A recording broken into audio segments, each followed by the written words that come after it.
ज्येष्ठ सौ स्त्री यांचा जीवनगौरव हा सोहळा नसून भावनाचा, आनंदाचा आणि शुभेच्छांचा संगम आहे।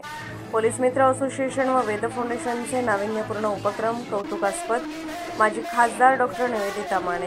ज्येष्ठ नागरिकांचा जीवनगौरव सन्मान म्हणजे त्यांना नवसंजीवनी आहे। पोलीस मित्र असोसिएशन व वेद फाउंडेशन यांच्या वतीने रविवार दिनांक 11 मे 2025 रोजी इचलकरंजी येथे ज्येष्ठ नागरिक विशेष सन्मान सोहळा आयोजित करण्यात आला।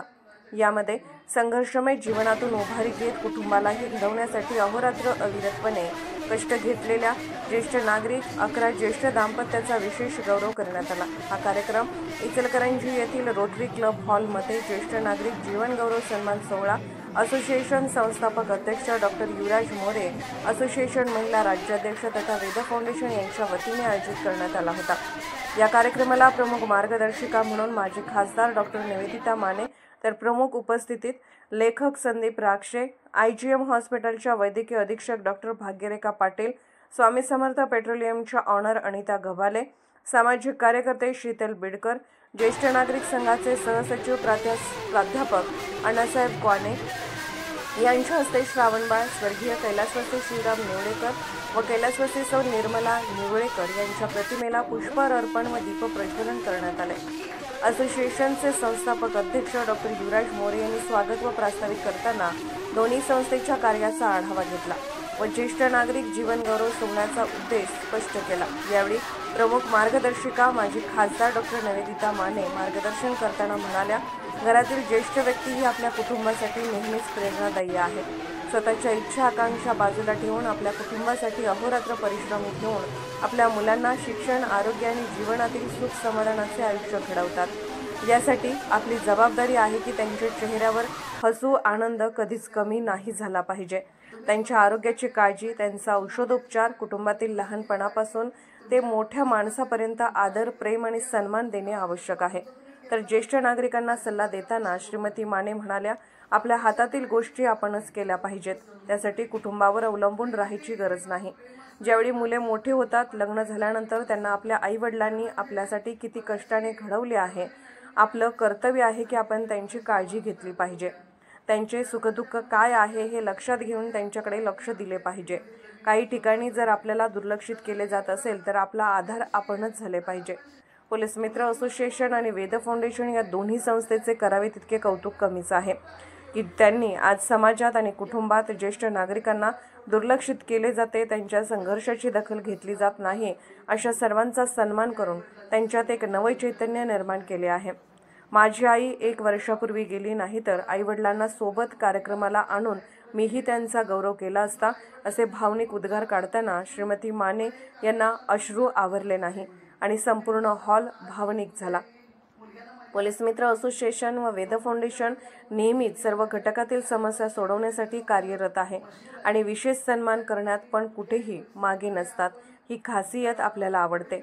यावेळी प्रमुख पाहुणे संदीप राक्षे, डॉक्टर भाग्यरेखा पाटील, अनिता गव्हाले, प्राध्यापक अण्णासाहेब क्वाने यांनी मनोगत व्यक्त करताना पोलीस मित्र असोसिएशन व वेद फाउंडेशनच्या ज्येष्ठ नागरिक जीवनगौरव सोहळा आयोजित करून समाजात खूप छान संदेश दिला असल्याचे सांगितले। कार्यक्रमाचे निमंत्रक असोसिएशन राज्य संपर्क प्रमुख तथा फाउंडेशन सचिव मुरलीधर शिंदे यांच्या सहकार्याने असोसिएशन महिला जिल्हा उपाध्यक्ष सुषमा चव्हाण, शहर अध्यक्ष आशा वाघिरे, उपाध्यक्ष सरस्वती हजारे, सचिव संगीता रुगे, भाग्यश्री कुंभार, शकुंतला पाटील, मनीषा आवळे, वैशाली गडत, स्वाती जाधव, अब्दुल शेख, चंद्रकला शिंदे, कृतिका शिंदे आदी असोसिएशन व फाउंडेशन पदाधिकारी व सदस्य उपस्थित होते। कार्यक्रमाचे आभार डॉक्टर रजनीताई शिंदे यांनी मानले तर सूत्रसंचालन रेखा गायकवाड यांनी केले। संसारात मशगूल आहे त्या ठिकाणी कुठल्याही परिस्थितीमध्ये आपण वडीलधारी माणसं आहेत त्यांच्याकडे वळून बघितलं पाहिजे। फक्त आधाराची गरज आहे, काही नको, तुम्हाला पैसे नको आहेत। आजपर्यंत सगळं मिळवलं ते तुम्हीच मिळवले, तुमच्यामुळेच ते घडले, त्यांच्यामुळे तुम्ही घडले नाही। तुमच्यामुळं, तुमच्या कष्टामुळं, तुमच्या पैशामुळं तुम्ही केलेलं सॅक्रिफाईस आहे, जे त्याग केलाय त्याच्यामुळं तुमची मुलं घडलेली आहेत आणि त्याची जाण कुठेतरी मुलांनी राखायला पाहिजे। अशी छोटीशी अपेक्षा जर आई वडिलांची असेल तर ती रास्तच आहे। एवढं मोठं केल्यानंतर मुलं जर विचारत असतील तुम्ही आमच्यासाठी काय केले, प्रश्न संपला। तुम्ही आमच्यासाठी काय केलं म्हटलं तर आई वडिलांच्या समोर उत्तरच नाही, आपल्याला उत्तरच नाही, आपण निशब्द आहोत.